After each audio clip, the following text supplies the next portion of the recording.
Good morning, or depending on when you're watching this, good afternoon, good evening, or good night. My name's Ross, and as always told, out of Voice of Radio. So today, we need to take a look at a couple of Pokemon cards that are, quite frankly, driving me crazy. We're talking about Machamp and Cinderace. I suppose they're both Stage 2s? But you see, the thing that these Pokemon cards really have in common is I'm a member of a lot of trading groups over on Facebook.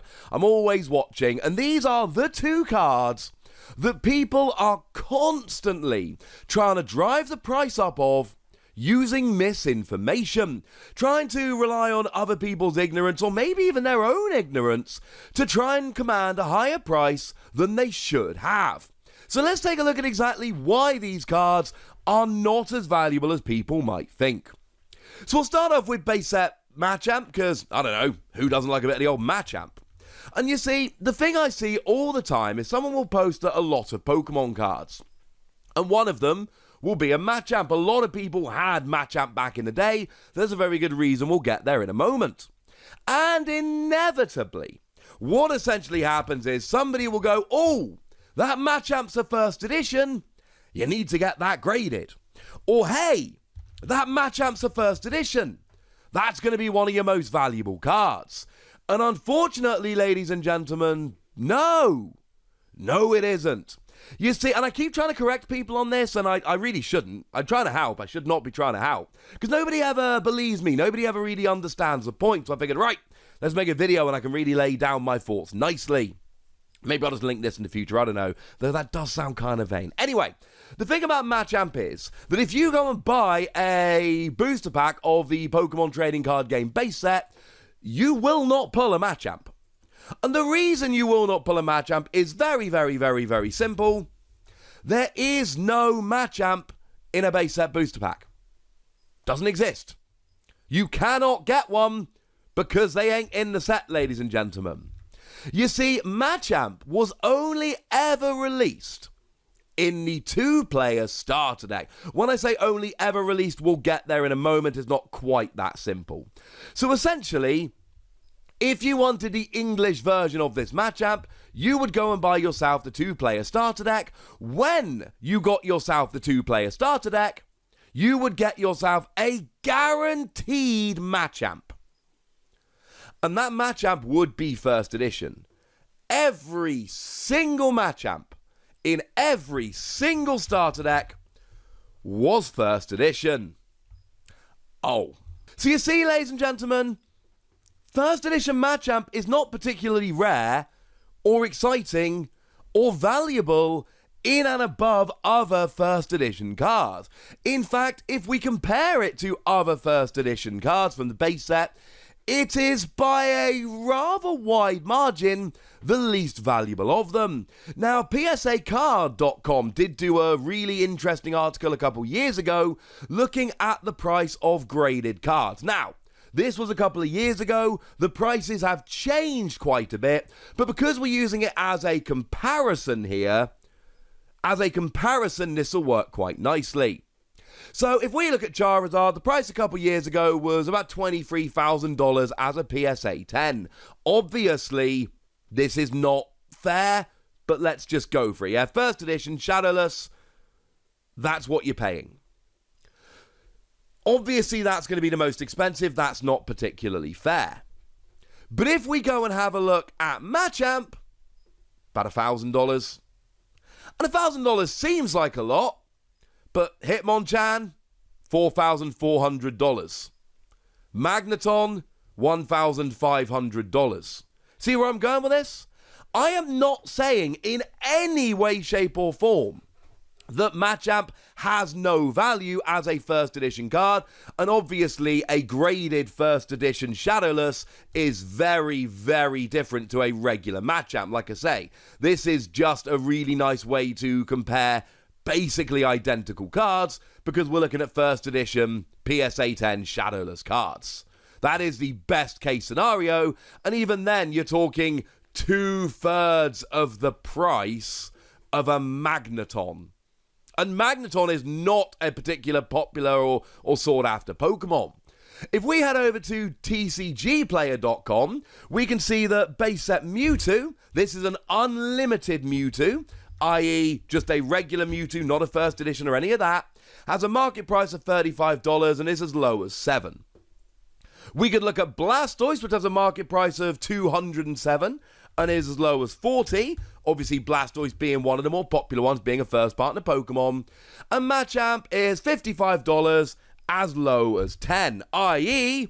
first edition Machamp is a lot closer to base set unlimited Mewtwo than it is to base set unlimited Blastoise. I can go over to eBay right now, and there is a lightly played Machamp there, £10 free postage, buy it now. There is one with an hour and a half left that has got one bid of £3.50. There's one on there, buy it now, free postage, £12.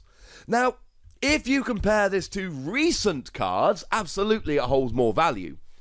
I am not saying there is no value in a Machamp, and certainly, if we look at first edition Shadowless PSA 10 Charizards, absolutely there is going to be some value there. That is not my argument.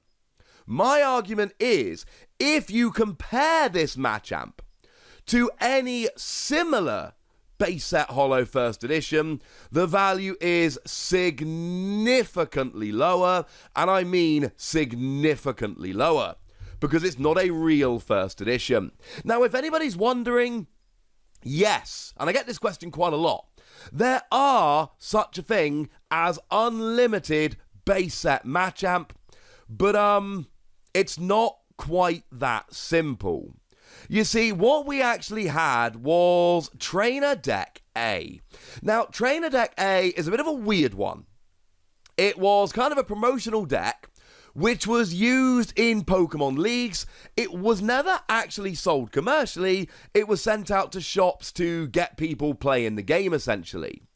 And in Trainer Deck A, there is actually, in each Trainer Deck A, there is one copy of a Machamp that does not have a first edition stamp. It's actually a non-holo Machamp. If you have yourself a non-holo, non-first edition Machamp from Trainer Deck A, that is worth a few quid, ladies and gentlemen. That is a Machamp you can absolutely make some money on. The other one is there was a 2-player starter set with a CD-ROM and all of that came around with base set 2. But in that base set 2, weirdly enough, Machamp again wasn't in base set 2. So what they did was they actually put a holo version in this 2-player starter set with the CD-ROM, but it was a Cosmos holofoil. It's just a different holofoil pattern. Now, according to the lovely folks over at Bulbapedia, it's not quite that simple. Not all of these had a new holo pattern. Some of them had the old Galaxy holo. But if you really want a nice, valuable Machamp, those are the ones to go for. Long story short, stop telling people that first edition Machamps from the base set are particularly rare and expensive. They are not. They are equivalent in price to a standard unlimited base set holo. That still means there is a fair amount of value there compared to, say, recent cards, but not compared to other base set first edition holos. The other one, and this one to me is far more egregious, it's Cinderace. The Cinderace from Sword and Shield. There were a couple. I'm talking about the one with Flame Cloak. You see, this one is a little bit of a weird one. It actually had an official errata issued. You see, what we need to do is we need to put it side by side with a Japanese print of the same card. And if we put it side by side with a Japanese print of the same card, the eagle-eyed among you may notice that there is a little bit of a difference. And the difference is rather simple. It's got the wrong retreat cost. It's got a retreat cost of 1, but if we look at the Japanese card, it's got a retreat cost of 2. And if anyone's wondering, yes, the Japanese card is absolutely right. It should be a retreat cost of 2. It was a misprint. And technically speaking, it is a misprint. It was supposed to be printed with a retreat cost of 2. It was in fact printed with a retreat cost of 1. The thing is, they were all printed with a retreat cost of 1. So in a technical standpoint, yes, it is a quote-unquote misprint, but the problem is people hear the word misprint and they go, oh, it's misprinted, it must be valuable. And if we go over onto eBay, we see these really horrible auctions where somebody is charging £10 for a regular reverse holo rare, and they are putting on the listing error. And look, technically speaking, it is an error card, all right? It just is. And it is a misprint. But the thing is, when we're looking at misprints, we need to have a misprint that was corrected so that there are a low population of misprinted cards that were then corrected. I mean, here's another auction, right? Somebody is trying to sell it for £16.50, calling it an error card. £16.50! It is a regular rare from the set.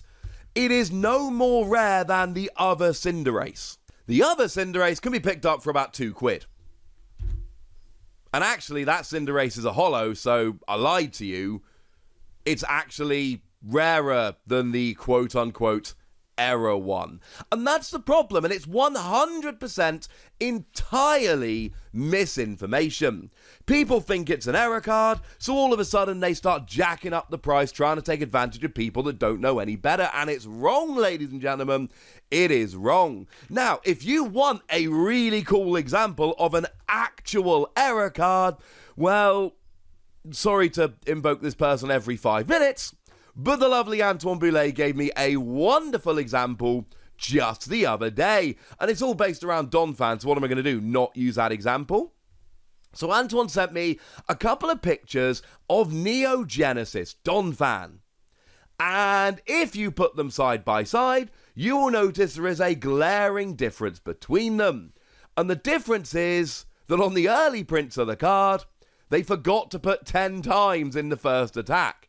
It's actually missing. And here's the thing. One of them is far more valuable. It is actually the corrected one. So the quote-unquote misprint that doesn't have the 10 times, that is the common version, the by far more printed version. The version with the 10 times is from a later print run. There weren't as many of them. And that is what we mean by an error card. There are 2 versions of it. One of those 2 versions is significantly rarer. That is how we end up with more valuable cards. A lovely example I like, again going back to Phanpy, is the Call of Legends Phanpy was initially printed as Phanpy in the poker body. As long as Phanpy has any energy attached to it, any damage done to Phanpy by attacks is reduced by 10. And then they corrected it. So if you really want an error, go and pick yourself up a Phanpy, and that is a good example of an error card. Yes, in a very technical standpoint, this is an error card, because it was printed wrong. But in terms of Pokemon TCG collecting, and in terms of value, this is not an error card in the meaning that everybody thinks it is, and it does not attract any more value. It is an error card, but there is no such thing as a corrected card. Although Pokemon did put an image of Cinderace with the 2 retreat cost on the website when they announced this errata, which I very much appreciate. My point is, if they do a later print run, where they print this Cinderace with an actual retreat cost of 2, that is going to be potentially more valuable.